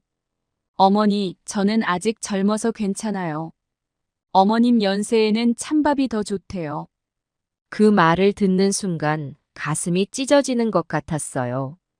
내가 이렇게 늙어서 찬밥만 먹어야 하는 신세가 되었구나. 그 생각에 눈물이 났지만 꾹 참았어요. 반찬도 점점 줄어들었어요. 처음엔 4-5가지 반찬이었는데 나중엔 김치 하나만 놓여 있을 때도 있었어요. 어떤 날은 김치조차 없었죠. 며느리는 자기 앞에만 반찬을 놓고 먹었어요. 어머니, 요새 물가가 너무 비싸서 반찬을 많이 못해요. 지태 씨한테는 말하지 마세요. 걱정할까 봐요. 그렇게 말하곤 했어요. 저는 그저 고개를 끄덕였죠. 아들이 걱정할까봐, 가정이 깨질까봐 참았어요. 밤이면 배고파서 잠을 이루지 못했어요. 옛날에 어머니가 해주시던 따뜻한 밥 생각이 났어요. 돌아가신 남편이 퇴근할 때 사오던 반찬들. 그런 추억들이 떠오르면서 눈물이 흘렀어요. 한 번은 며느리 몰래 부엌에 가서 밥을 좀 먹으려고 했어요. 그런데 밥통에 자물쇠가 걸려 있더라고요. 그 순간 정말 모욕감을 느꼈어요. 내가 이제 밥도 마음대로 못 먹는 신세가 되었구나. 그 생각에 한동안 울었어요. 아들이 집에 올 때면 상황이 달라졌어요. 며느리는 갑자기 자상해졌고 밥상도 풍성해졌어요. 하지만 그건 아들 앞에서의 연기일 뿐이었죠. 아들이 떠나면 다시 원래대로 돌아갔어요.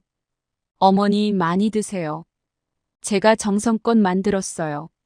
며느리가 그렇게 말할 때마다 가슴이 아팠어요. 이게 다 거짓말이라는 걸 알면서도 아들 앞에서는 아무 말도 할 수 없었으니까요. 아들 트럭 사주느라 현금이 없는 제가 처량했어요. 화물 트럭이 엄청 비싸요. 점점 건강도 나빠졌어요. 영양실조 때문인지 자주 어지러웠고 밤에는 배가 고파서 잠을 이루지 못했어요. 살도 많이 빠졌죠. 거울을 볼 때마다 낯선 사람을 보는 것 같았어요. 이런 상황을 누구에게 말해야 할지 몰랐어요. 아들에게 말하면 가정이 깨질까봐 두려웠고 딸에게 말하면 멀리서 걱정할까봐 참았어요. 그래서 혼자 사귀며 살았죠. 매일 아침이 두려웠어요. 오늘은 어떤 밥상이 차려질까 며느리의 눈치를 보며 살았죠. 식사 시간이 고문 같았어요. 찬밥을 먹으면서도 맛있게 먹는 척 해야 했으니까요. 밥 맛있네. 고마워. 이렇게 거짓말을 하면서 살아가는 게 너무 힘들었어요. 하지만 달리 방법이 없었죠. 이대로 살다가는 정말 죽겠다 싶더라고요. 하지만 어떻게 해야 할지 몰랐어요. 그날도 평범한 아침이었어요. 아들은 3일 전에 장거리 운전을 나갔고 집엔 며느리와 저뿐이었죠. 아침 일찍 일어나 거실에 앉아 있었어요. 며느리가 부엌에서 부산하게 움직이는 소리가 들렸어요. 식사 준비됐어요. 며느리의 목소리에 식탁으로 갔어요. 그런데 제 앞에 놓인 건 찬밥과 김치 한 조각뿐이었어요. 며느리 앞에는 따뜻한 밥과 몇 가지 반찬이 있었죠. 순간 화가 치밀어 올랐어요. 하지만 꾹 참았죠. 얘야, 나도 좀 데워줄 수 있니? 조심스럽게 물었어요. 며느리는 한숨을 쉬더니 대답했어요.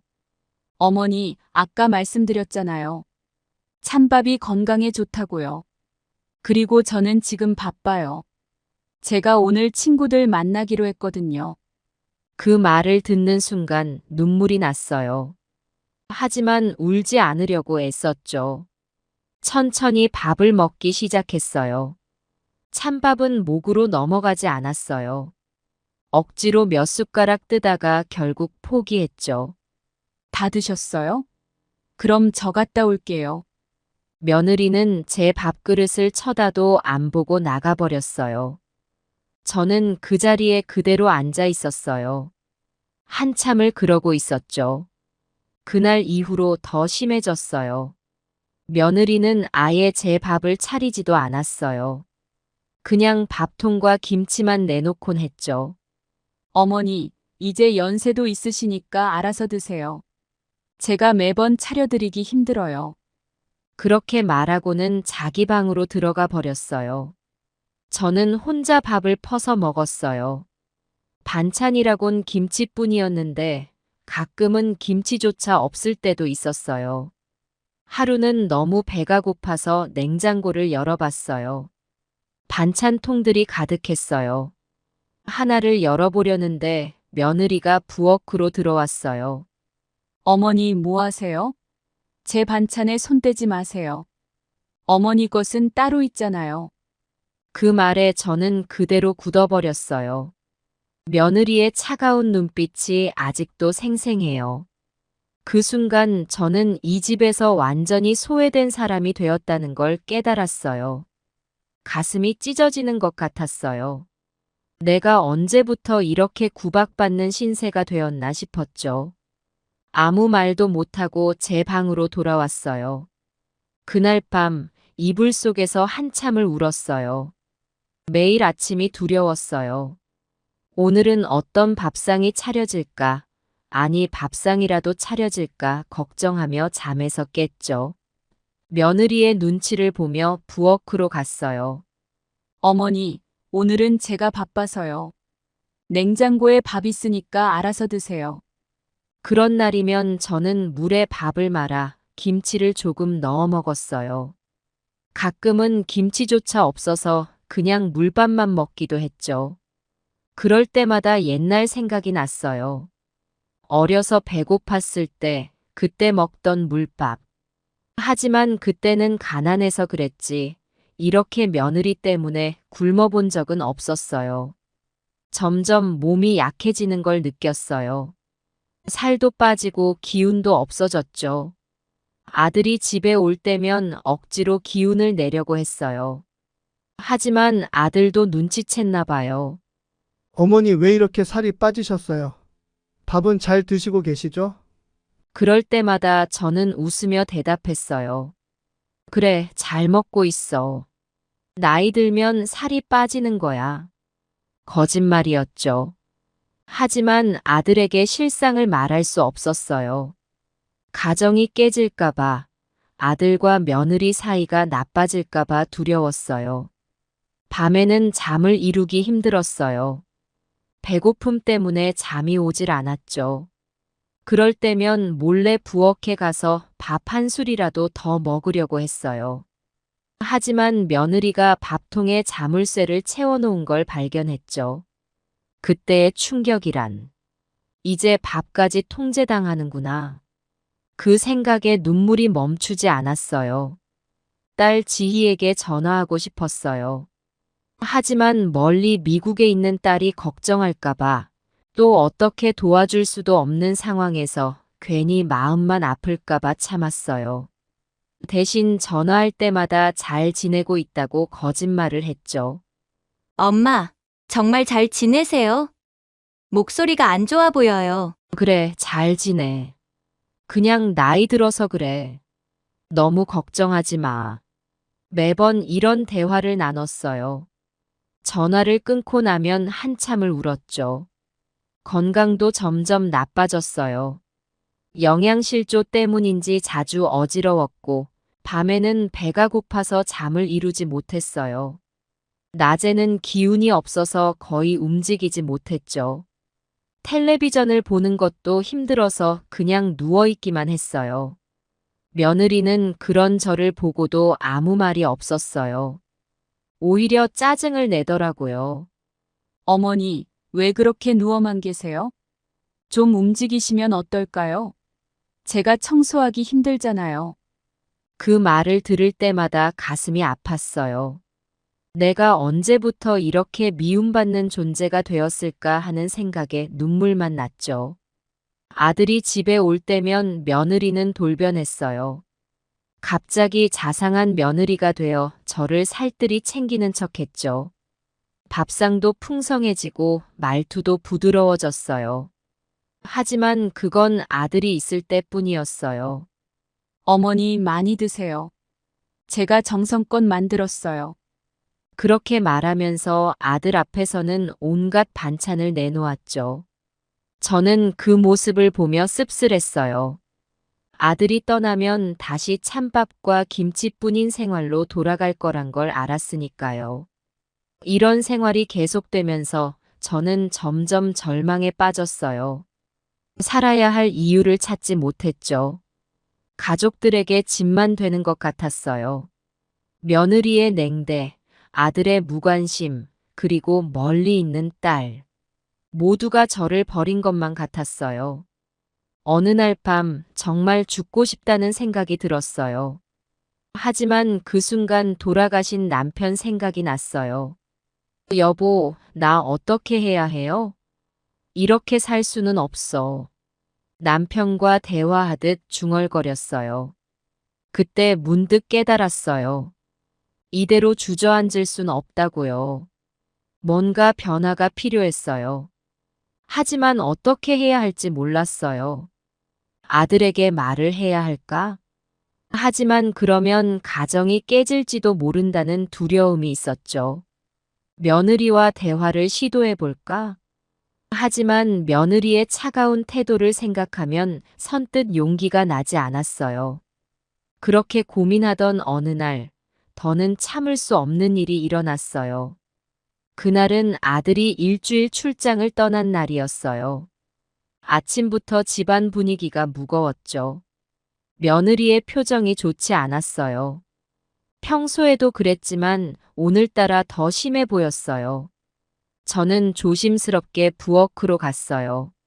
아들이 없을 때는 항상 그랬듯이 찬밥과 김치 한 조각이 덩그러니 놓여 있었어요. 며느리가 냉장고에서 뭔가를 꺼내며 말했어요. 어머니, 오늘은 제가 친구들이랑 약속이 있어요. 점심이랑 저녁은 알아서 챙겨 드세요. 그 말을 듣는 순간 가슴이 철렁 내려앉았어요. 하루 종일 혼자 있어야 한다는 생각에 외로움이 몰려왔죠. 하지만 표정 관리를 하며 대답했어요. 그래, 잘 다녀와라. 며느리는 화장을 하러 갔어요. 저는 한숨을 쉬며 찬밥을 먹기 시작했어요. 입에 넣은 밥이 돌덩이처럼 느껴졌어요. 그때 갑자기 김치에서 이상한 냄새가 났어요. 자세히 보니 김치가 상해 있었어요. 곰팡이까지 피어 있더라고요. 얘야, 이 김치 상한 것 같아. 부엌 쪽으로 소리쳤어요. 하지만 대답이 없었죠. 잠시 후 며느리가 화장을 다 하고 나왔어요. 제가 다시 말을 걸었어요. 며느리야, 이 김치. 하지만 며느리는 제 말을 끊고 말했어요. 어머니, 제가 지금 나가봐야 해요. 김치가 싫으면 드시지 마세요. 며느리는 그 말을 남기고 현관문을 열었어요. 그 순간 저는 더 이상 참을 수 없었어요. 그동안 쌓였던 모든 감정이 폭발했죠. 저는 밥상을 엎어버렸어요. 그 소리에 며느리가 돌아봤어요. 놀란 듯한 표정이었어요. 이게 무슨 짓이니? 내가 뭘 그리 잘못했다고 이렇게 대하는 거야? 목소리가 떨렸어요. 그동안 참았던 감정이 한꺼번에 터져나왔죠. 어머니, 무슨 말씀이세요? 제가 뭘 잘못했다고 그러세요? 며느리의 목소리도 높아졌어요. 그녀의 눈에서 분노가 느껴졌어요. 그동안 찬밥 주고 반찬도 제대로 안 주고 내가 뭘 그리 잘못했니? 나는 네 시어머니야. 이렇게 대해도 되는 거니? 어머니, 그게 무슨 말씀이세요? 제가 언제 찬밥을 드렸다고 그러세요? 오늘도 그랬잖아. 그리고 이게 한두 번도 아니고. 어머니, 오늘은 제가 몸이 안 좋아서 그랬어요. 그리고 평소에는 항상 따뜻한 밥을 드렸잖아요. 아니, 네가 나한테 찬밥 준 게 한두 번이 아니야. 반찬도 점점 줄어들고. 어머니, 그건 어머니 건강을 생각해서 그랬어요. 짜고 기름진 음식은 좋지 않다고 하셔서. 그래. 그럼 네 밥상은 왜 늘 풍성하던? 나만 차별하는 거 아니야? 어머니, 제가 매일 밥 차려드리는 게 얼마나 힘든 줄 아세요? 저도 살고 싶어요. 제 인생도 있다고요. 어머니 때문에 제 삶이 없어졌어요. 며느리의 말에 저는 충격을 받았어요. 그동안 며느리의 마음을 전혀 이해하지 못했던 걸까요? 뭐라고? 내가 네 인생을 망쳤다고? 그게 무슨 말이야? 맞아요, 어머니. 제가 하고 싶은 일도 많았고 꿈도 있었어요. 하지만 어머니와 함께 살면서 그 모든 걸 포기해야 했어요. 하지만 그건 네가 선택한 거 아니니? 왜 나한테 그래? 지태 씨 의견이었어요. 거의 강요에 가까웠어요. 제가 어떻게 거절할 수 있었겠어요? 그래, 네 인생이 있지. 하지만 나는 너의 시어머니야. 가족이라고. 가족끼리 이렇게 대하는 게 맞니? 제 목소리가 흔들렸어요. 눈물이 나오려는 걸 겨우 참았죠. 가족이요? 어머니는 우리 가족을 어떻게 생각하세요? 아들 내외의 삶을 존중해 주신 적 있으세요? 어머니는 항상 우리 삶에 간섭하고 비판하고. 그게 무슨 말이야? 나는 항상 너희를 위해. 어머니, 그게 저희를 위한 거였나요? 저희 삶을 존중해 주신 적이 있으세요? 당연히 존중했지. 내가 언제 너희 삶을 무시했니? 어머니, 제가 요리할 때마다 이러쿵저러쿵 말씀하시고 청소할 때도 이거 닦아라 저거 닦아라. 제 방식은 전혀 인정해주지 않으셨잖아요. 며느리의 말에 저는 할 말을 잃었어요. 그동안 제 행동이 잘못됐던 걸까요? 하지만 그래도 이렇게 대하는 건 아니잖아요. 난 그저 너희와 함께 살고 싶었을 뿐이야. 너희를 도와주고 싶었어. 제 목소리가 떨렸어요. 이제는 눈물을 참을 수 없었어요. 어머니, 저희도 처음엔 그랬어요. 하지만 어머니는 저희 생활에 자꾸 간섭하셨잖아요. 제 요리가 맛없다느니, 집안일을 제대로 못한다느니 매일 비판만 하셨어요. 저는 이 집에서 편히 쉴 수도 없었어요. 그건 다 너희를 위해서였어. 너가 더 발전하길 바라는 마음에서. 어머니, 그 마음은 이해해요. 하지만 그 방식이 저희에겐 큰 스트레스였어요.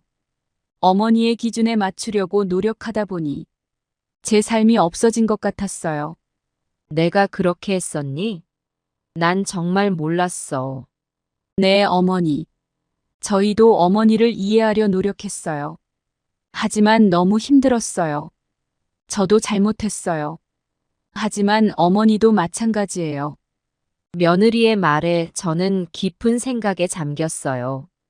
그동안 제가 얼마나 이기적이었는지 깨달았죠. 제 마음만 앞세우고 며느리의 마음은 전혀 헤아리지 못했던 거예요. 그때였어요. 갑자기 어지러움이 몰려왔어요. 방이 빙글빙글 돌더니 눈앞이 캄캄해졌어요. 그대로 쓰러졌죠. 어머니, 어머니, 며느리의 다급한 목소리가 들렸어요. 그리고 정신을 잃었죠. 눈을 떴을 때 저는 병원 침대에 누워 있었어요. 하얀 천장과 소독약 냄새. 분명 병원이었죠. 아들과 며느리가 걱정스러운 표정으로 저를 바라보고 있었어요. 둘 다 눈이 붉어 보였어요. 많이 울었나 봐요. 어머니 정신이 드세요. 아들이 제 손을 잡았어요. 그의 손이 떨리고 있었어요. 여기가 어디니? 제 목소리가 잠겨 있었어요. 목이 너무 말랐어요. 병원이에요, 어머니. 어제 갑자기 쓰러지셔서 이 사람이 119에 전화했어요. 저는 급히 출장해서 돌아왔고요.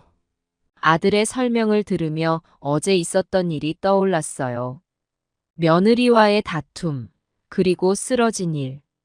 의사 선생님 말씀으로는 영양실조와 스트레스로 인한 탈진이래요. 어머니 도대체 무슨 일이 있었던 거예요? 아들의 목소리에 걱정과 혼란이 섞여 있었어요. 아들의 말에 며느리가 고개를 숙였어요. 며느리의 어깨가 떨리고 있었어요. 어머니 정말 죄송해요. 제가 잘못했어요. 며느리가 울먹이며 말했어요. 그녀의 눈에서 눈물이 흘러내렸어요. 아니야, 나도 잘못했어. 우리 모두 잘못한 거야. 제 목소리도 떨렸어요. 그동안 쌓였던 감정들이 한꺼번에 터져 나오는 것 같았어요. 제 말에 아들이 의아한 표정을 지었어요. 어머니 무슨 일 있었던 거예요? 제가 없는 동안 무슨 일이 있었는지 말씀해 주세요. 아들의 질문에 저와 며느리는 서로를 바라봤어요. 눈빛만으로도 서로의 마음을 읽을 수 있었죠. 그리고 모든 걸 이야기하기로 했어요. 찬밥, 반찬 없는 식사, 냉대. 그동안 있었던 모든 일을 털어놓았어요. 아들아, 사실은 너가 출장 가면 얘가 나한테 찬밥만 주고 제대로 된 반찬도 안 줬어. 때로는 밥통에 자물쇠를 걸어놓기도 했고. 제 말에 아들의 얼굴이 창백해졌어요. 며느리가 울면서 말을 이었어요. 여보, 내가 잘못했어. 하지만 나도 너무 힘들었어. 어머니가 계속 간섭하고 비판하셔서. 아들은 충격을 받은 듯 했어요.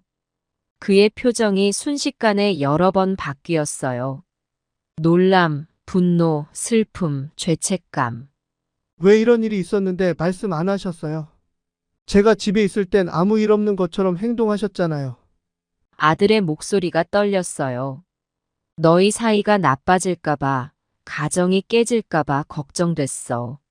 넌 열심히 일하는데 내가 문제를 일으키고 싶지 않았어. 제 말에 아들은 고개를 숙였어요. 그의 어깨가 흔들렸어요. 제가 너무 무심했네요. 어머니의 고통을 알아채지 못하고, 아내의 어려움도 몰랐고, 난 뭘 한 거지? 아들이 흐느끼며 말했어요. 며느리도 울면서 말했어요. 저도 잘못했어요. 제 스트레스와 불만을 어머니께 풀어서. 이렇게 될 줄 몰랐어요. 정말 죄송합니다. 우리 셋은 한동안 아무 말도 하지 않았어요. 그저 서로를 바라보며 눈물만 흘렸죠. 병실에는 우리의 흐느낌 소리만 가득했어요. 우리 이제 어떻게 해야 할까요? 아들이 조심스럽게 물었어요. 아들의 목소리에는 절망과 희망이 뒤섞여 있었어요. 서로를 이해하려 노력해야 할 것 같아. 우리 모두 잘못이 있었으니까. 이제부터라도 솔직하게 대화하고 서로의 입장을 존중해야 해. 제 말에 아들과 며느리가 고개를 끄덕였어요. 어머니, 이제부터 제가 잘할게요. 정말 죄송합니다. 어머니를 더 이해하고 존중하겠습니다. 며느리가 제 손을 잡았어요. 며느리의 손이 따뜻했어요. 나도 미안해. 너희 생활에 너무 간섭했던 것 같아. 이제부터는 너희의 공간을 존중할게. 제 말에 며느리의 눈에서 안도의 빛이 보였어요. 저도 더 관심을 갖고 가족을 돌보겠습니다. 출장을 줄이고 가족과 함께 보내는 시간을 늘리겠습니다. 둘 다 죄송하고 미안해요. 아들이 우리 둘의 손을 함께 잡았어요. 그렇게 우리는 서로의 잘못을 인정하고 용서를 구했어요. 그리고 앞으로 어떻게 살아갈지 이야기를 나눴죠. 병실에서의 그 시간은 고통스러웠지만 동시에 새로운 시작을 위한 소중한 시간이었어요. 어머니 퇴원하시면 우리 모두 함께 여행을 가는 게 어떨까요? 오랜만에 가족 여행을 다녀오면 좋을 것 같아요. 아들의 제안에 며느리도 동의했어요. 그래요, 어머니. 바닷가로 가요. 어머니가 바다를 좋아하셨죠? 며느리의 말에 저는 감동했어요. 제가 바다를 좋아한다는 걸 기억하고 있었다니. 그래, 좋아. 우리 함께 가자. 제 대답에 두 사람의 얼굴에 미소가 번졌어요. 병원에서 퇴원한 후 우리 가족의 생활은 조금씩 변하기 시작했어요. 처음에는 어색하고 불편한 점도 있었지만 우리 모두 노력했죠. 아들은 회사에 양해를 구하고 출장을 줄였어요. 집에 있는 시간이 늘어났죠. 처음에는 아들도 어떻게 행동해야 할지 몰라 어색해하는 것 같았어요. 하지만 시간이 지나면서 점점 편안해졌죠. 며느리도 변화를 결심했어요. 그동안 집에만 있으면서 쌓였던 스트레스를 떨쳐내기 위해 다시 일을 시작했어요. 처음에는 걱정이 많았죠. 일과 가사를 병행할 수 있을지, 시어머니인 저와의 관계는 어떻게 될지. 하지만 용기를 내어 제게 말을 걸었어요. 어머니, 제가 일을 하면 집안일을 도와주실 수 있을까요? 며느리가 조심스럽게 물었어요. 그 말을 듣는 순간 제 마음이 따뜻해졌어요. 며느리가 저를 신뢰하고 도움을 요청한다는 것 자체가 큰 변화였거든요. 저는 기쁘게 수락했죠. 그래, 내가 할 수 있는 건 다 할게. 하지만 힘든 일은 하지 않을게. 괜찮지? 며느리는 고개를 끄덕였어요. 그녀의 눈에서 안도의 빛이 보였죠. 그렇게 우리는 서로를 돕기 시작했어요. 처음에는 어색했지만 점점 익숙해져 갔어요. 아침 식사 준비는 제가 했어요. 며느리가 출근하기 전에 따뜻한 밥과 국 몇 가지 반찬을 준비했죠. 처음에는 며느리가 어색해하며 제가 할게요. 라고 했지만 점차 제 도움을 고마워하기 시작했어요. 며느리는 퇴근 후 저녁 식사를 준비했고 우리는 함께 식탁에 앉아 하루의 일들을 이야기했어요. 어머니, 오늘 회사에서 있었던 일이에요. 며느리가 이야기를 시작하면 저는 귀 기울여 들었어요. 처음에는 대화가 어색했지만 점점 자연스러워졌죠. 며느리의 회사 생활, 동료들과의 관계, 업무에서의 어려움 등을 들으며 저는 며느리를 더 이해하게 되었어요. 가끔 조언을 해주기도 했죠. 그럴 땐 이렇게 해보는 건 어떨까? 제 말에 며느리는 고개를 끄덕이며 웃었어요. 어머니 말씀이 맞아요. 제가 미처 생각하지 못했네요. 역시 어머니 경험이 대단하세요. 이렇게 대화를 나누다 보니 서로를 이해하게 되었어요. 며느리의 고충도 알게 되었고 제 마음도 전할 수 있었죠. 며느리가 겪는 직장에서의 어려움, 일과 가정을 양립하는 스트레스를 알게 되면서 제가 할 수 있는 작은 도움들이 얼마나 중요한지 깨달았어요. 아들도 변했어요. 일찍 퇴근하는 날이면 장을 봐왔어요. 처음에는 어색해하며 엄마 뭐 사올까요? 라고 물었지만 점점 자신감을 갖고 장을 보기 시작했죠. 어머니, 오늘은 제가 요리할게요. 어머니가 좋아하시는 된장찌개 어떠세요? 아들의 말에 가슴이 따뜻해졌어요. 아들이 이렇게 요리에 관심을 갖는 모습이 새롭고 감동적이었죠. 그래, 오랜만에 우리 아들 요리를 맛보는구나. 정말 기대되네. 함께 요리하며 웃고 떠들었어요. 아들의 서툰 칼질, 며느리의 조언, 제 잔소리가 어우러져 부엌은 웃음소리로 가득 찼죠. 식탁에 앉아 밥을 먹으며 우리는 가족이라는 걸 다시 한번 느꼈어요. 서로 칭찬하고 격려하는 말들이 오갔죠. 미국에 있는 딸 지희에게도 모든 걸 털어놓았어요. 처음엔 걱정하며 울더니 이제는 매주 영상통화를 해요. 딸의 얼굴을 보는 것만으로도 힘이 나요. 엄마, 이제 좀 얼굴색이 좋아 보여요. 잘 지내시는 것 같아 다행이에요. 딸의 말에 저도 모르게 미소가 지어졌어요. 그래, 이제 다 잘 지내. 너도 건강하고. 우리 가족이 이렇게 화목해지니 얼마나 좋은지 몰라. 이렇게 우리 가족은 조금씩 변해갔어요. 물론 가끔은 의견 충돌도 있었어요. 오랜 습관은 하루아침에 바뀌지 않으니까요. 하지만 이제는 서로의 입장을 이해하려 노력했죠. 어머니, 제 생각은 이런데 어떠세요? 그래, 너의 생각도 일리가 있구나. 하지만 이렇게 해보면 어떨까? 서로의 의견을 존중하며 대화를 나누다 보니 갈등도 쉽게 해결됐어요. 때로는 타협점을 찾기 위해 오랜 시간 대화를 나누기도 했죠. 하지만 그 과정 자체가 우리를 더 가깝게 만들어 주었어요. 몇 달이 지나고 나니 우리 가족의 분위기가 완전히 달라졌어요. 더 이상 찬밥은 없었고 항상 따뜻한 밥과 정성스러운 반찬이 식탁에 올랐죠. 매 끼니가 우리 가족의 사랑과 정성이 담긴 특별한 시간이 되었어요. 어머니, 이 반찬 어떠세요?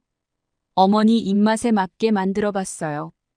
며느리의 말에 저는 기쁘게 대답했어요. 며느리가 제 취향을 고려해 요리를 했다는 사실이 너무나 감동적이었죠. 정말 맛있어. 손맛이 늘었구나. 이제 나보다 더 잘하는 것 같아. 칭찬을 들은 며느리의 얼굴에 미소가 번졌어요. 그 모습을 보니 저도 덩달아 행복해졌죠. 아들도 변했어요. 이제는 주말마다 우리를 데리고 나들이를 가요. 처음에는 어색해하며 제안했지만 이제는 자연스럽게 계획을 세우곤 해요. 어머니, 오늘은 산책 갈까요? 단풍이 정말 예쁘대요. 며칠 전에 동료가 다녀왔는데 정말 좋았대요. 그렇게 우리는 함께 시간을 보내며 서로를 더 이해하게 되었어요. 산책을 하며 나누는 대화, 풍경을 감상하며 느끼는 감동, 함께 찍는 사진. 이 모든 것들이 우리 가족을 더욱 끈끈하게 만들어 주었죠. 저도 변했어요. 이제는 며느리의 생활을 존중하려고 노력해요. 간섭하지 않고 도움이 필요할 때만 조언을 해주죠. 며느리의 공간과 시간을 인정하는 것이 얼마나 중요한지 깨달았거든요. 아가, 혹시 내 도움이 필요하면 언제든 말해. 하지만 너의 시간도 중요하니까 무리하지 말고. 며느리는 고마워하며 저를 안아줬어요. 그 포옹이 얼마나 따뜻하던지. 어머니 정말 감사해요. 어머니가 계셔서 든든해요. 제가 어머니께 큰 힘을 얻고 있어요. 이렇게 우리 가족은 서로를 이해하고 존중하는 법을 배웠어요. 물론 아직도 가끔은 의견 충돌이 있어요. 완벽한 가족은 없으니까요. 하지만 이제는 그것을 두려워하지 않아요. 오히려 그런 과정을 통해 서로를 더 이해하게 된다는 걸 알게 되었거든요. 가끔은 예전의 일들이 떠올라 마음이 아플 때도 있어요. 하지만 그때마다 우리가 얼마나 성장했는지, 서로를 얼마나 사랑하게 되었는지 생각하면 그 아픔도 감사함으로 바뀌어요. 우리 가족의 이야기가 이렇게 아름답게 바뀔 수 있다는 것, 그것 자체가 기적 같아요. 여러분, 제 이야기를 들어주셔서 감사합니다. 지금 돌이켜보면 그때의 고통이 우리 가족을 더 단단하게 만들어준 것 같아요. 힘들었던 시간들이 없었다면 우리는 지금처럼 서로를 이해하고 사랑하는 법을 배우지 못했을 거예요. 가족 간의 갈등은 누구나 겪을 수 있어요. 완벽한 가족은 없으니까요. 중요한 건 그 갈등을 어떻게 해결하느냐 하는 거죠. 서로를 이해하려는 노력, 대화하려는 의지, 그리고 용서할 수 있는 마음. 이런 것들이 필요해요. 특히 대화의 중요성을 강조하고 싶어요. 말하지 않으면 상대방은 알 수 없어요. 제가 그동안 얼마나 힘들었는지, 며느리가 얼마나 스트레스를 받았는지. 우리는 말하지 않아서 서로를 이해하지 못했어요. 하지만 대화를 시작하면서 모든 것이 달라졌죠. 여러분의 가정에도 이런 일이 있다면 부디 포기하지 마세요. 참는 것도 좋지만 너무 오래 참다 보면 관계가 돌이킬 수 없게 될 수도 있어요. 용기를 내어 대화를 시작하세요.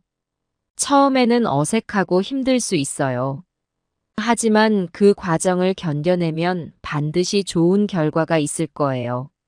서로의 입장을 이해하려 노력하세요. 나의 관점에서만 보려고 하지 말고 상대방의 입장에서 생각해 보세요. 며느리의 입장에서, 아들의 입장에서, 시어머니의 입장에서 서로의 상황과 감정을 이해하려 노력하다 보면 미처 볼 수 없었던 것들이 보일 거예요. 그리고 기억하세요.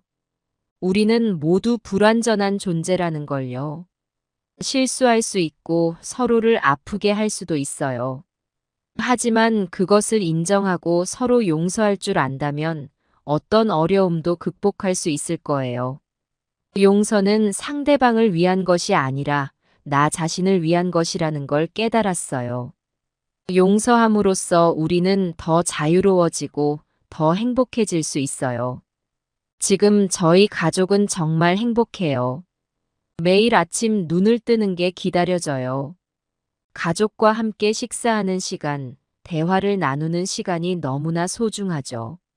이런 일상적인 순간들이 얼마나 귀중한지 이제야 깨달았어요.